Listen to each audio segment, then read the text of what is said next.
Ciao a tutti ragazzi, bentornati sul mio canale. Oggi parliamo di Airstep Spark Edition. Prima di cominciare voglio ringraziare l'azienda Exonic che mi ha contattato e mi ha spedito questo bellissimo oggetto, l'Airstep appunto, e mi ha chiesto di fare una recensione. Di conseguenza eccomi qua. Però ci tengo a precisare che non si tratta di una sponsorizzazione, io non vengo assolutamente pagato dall'azienda. Si tratta di una cosa che faccio molto volentieri, esattamente come ho fatto con Spark, che invece mi sono comprato con i miei soldi. Quindi di nuovo grazie e iniziamo. Un'altra cosa importante e poi vi prometto che cominciamo. In questo video non mi vedrete suonare.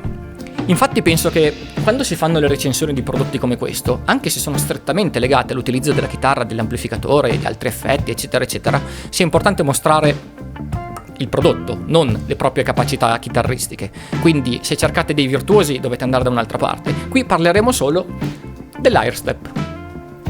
Appena Spark è stato messo in vendita, tutti quelli che l'hanno comprato hanno cominciato a tempestare i social network, soprattutto Facebook ad esempio, e le pagine relative dedicate a Spark, chiedendo essenzialmente una sola cosa. È possibile controllare Spark da remoto? Ovvero, è possibile controllare Spark senza utilizzare le mani, digitando quindi sull'applicazione dello smartphone o del tablet? La risposta naturalmente è sempre stata no. Io devo dire che non ero stupito da questa situazione, per un semplice motivo. Spark, l'ho detto in 1000 video e li posso anche linkare qui sotto, spero di ricordarmi, Spark non nasce come amplificatore da utilizzo live. Spark nasce per studiare e infatti la sua potenza, i suoi settaggi, le sue caratteristiche fisiche, le sue uscite e anche, come dire, la sua forma sono fatti apposta per essere utilizzati in studio oppure nella propria stanzetta. Spark quindi è un amplificatore che serve per esercitarsi. Ha naturalmente al suo interno tantissime features, ma non sono finalizzate all'utilizzo live. Nonostante questo, le domande delle persone, degli utenti, erano così tanto pressanti che evidentemente, ma questa è una mia supposizione, l'azienda Exonic ha deciso di creare un controller per Spark. E questo è l'oggetto. Questo bello oggettino, peraltro di fattura veramente notevole perché è bello resistente e bello stabile, anche piuttosto pesante, serve quindi per controllare Spark da remoto.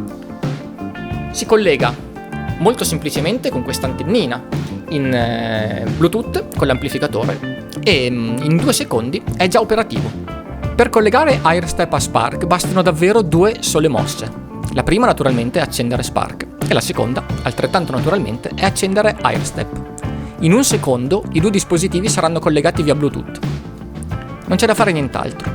Premendo poi sui vari pulsanti della prima impostazione, Spark verrà switchato nei suoi 4 amplificatori memorizzati nella memoria fisica, quelli che avete memorizzato naturalmente con l'applicazione. L'ultimo pulsante, invece il quinto, serve per attivare o disattivare il drive. La seconda modalità di utilizzo di Airstep permette di attivare e disattivare i pedali virtuali dell'applicazione. In particolare, il primo permette di attivare e disattivare il drive, il secondo le modulazioni e il terzo il delay.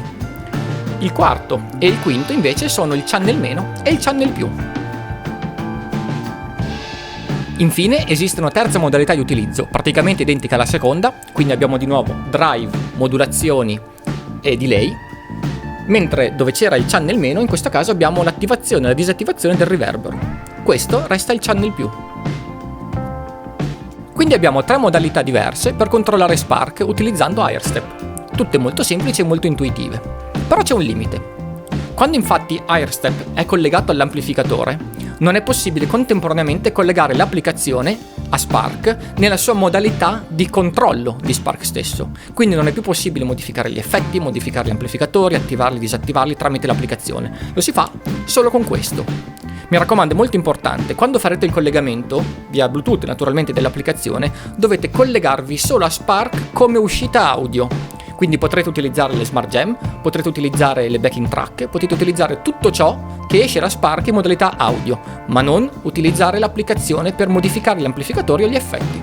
Esistono poi altri modelli di Airstep naturalmente, io vi rimando al sito per verificare quali altri modelli ci sono e hanno naturalmente funzioni diverse e anche da un punto di vista fisico hanno ingressi e uscite diverse nella parte posteriore. Questo comunque è il modello più snello, più veloce da utilizzare, più semplice. Ha le funzioni essenziali che permettono di controllare Spark e di suonare, diciamo, dal vivo, fra virgolette, o comunque per un utilizzo in tempo reale dell'amplificatore, e quindi devo dire che sono veramente molto soddisfatto. Tra l'altro devo aggiungere anche una cosa: quando erano uscite le prime pubblicità di questo prodotto io ero un po' scettico, perché comunque, ripeto, per me Spark è e resta un amplificatore da studio, per esercitarsi, per studiare, per imparare. Non ho mai avuto realmente l'esigenza di utilizzare un controller, perché comunque una volta impostato il mio suono facevo i miei esercizi e tutto era a posto. Però mi sono dovuto ricredere, perché quando l'ho ricevuto e quando ho cominciato ad utilizzarlo, mi ha cambiata la vita, nel senso che effettivamente un controllo diretto a pedale di Spark e dei suoi effetti dà molto più soddisfazione quando si suona su una base o quando si studia un pezzo, perché naturalmente molti pezzi hanno cambi di suono, possono passare da un suono pulito a un suono distorto, da un suono distorto a un suono con overdrive, aggiungere delay, aggiungere riverberi, eccetera eccetera eccetera. Quindi devo dire che effettivamente l'utilizzo di questo prodotto è veramente molto molto comodo e molto molto interessante. Se dovessi dare un voto ad Airstep, gli darei un bell'8. Ve l'ho detto, l'unico limite è quello che impedisce di utilizzare contemporaneamente l'app, nelle sue modalità naturalmente di editing dei suoni, e Airstep. Quando è collegato uno non si può utilizzare l'altro. Però ripeto, si tratta di un difetto, chiamiamolo così, molto molto lieve, e i vantaggi comunque che questo oggetto permette di avere sono assolutamente superiori al piccolo difetto che ho citato. Quindi ve lo consiglio, ripeto, per me è un voto 8, e con questo prodotto potrete veramente divertirvi ancora di più con Spark, che è un amplificatore già di per sé per me fantastico, ma che con un controller foot switch fatto apposta permette ancora di più di divertirsi e di suonare tutto quello che si vuole. Bene, direi che abbiamo finito. Penso di aver mostrato tutte le funzioni essenziali che possono interessare ad un utente medio relativamente ad Airstep. Ci sono poi tantissimi contenuti aggiuntivi relativi ad altre funzioni un po' più avanzate del prodotto, e le potete trovare tutte su Facebook o su YouTube, nelle varie pagine che parlano di Spark o di Airstep, e naturalmente nelle pagine principali e ufficiali dell'azienda Xonic. Come ho detto all'inizio, non era mia intenzione mostrarvi me stesso mentre suonavo, non ha senso. Ci sono milioni di video che mostrano persone che suonano con Spark, tra cui alcuni video che ho fatto anch'io, come vi ho detto, e quindi in questo caso ho voluto solo parlare del prodotto. Io spero che la mia recensione vi sia stata utile, spero che sia stata apprezzata e che vi abbia mosso un po' di curiosità verso questo prodotto, che ripeto è davvero notevole. Quindi se vi è piaciuto il video mettete un mi piace, iscrivetevi al canale e continuate a seguirmi. Io cercherò ogni tanto di pubblicare qualcosa, come vedete non sono un youtuber molto assiduo, ma cerco di portare contenuti utili e soprattutto comprensibili a chiunque, senza scivolare troppo nei tecnicismi o senza mostrare impostazioni complicate da capire. Quindi di nuovo grazie mille, grazie ancora all'azienda Xonic che mi ha mandato il prodotto, e ci vediamo al prossimo video. Ciao a tutti!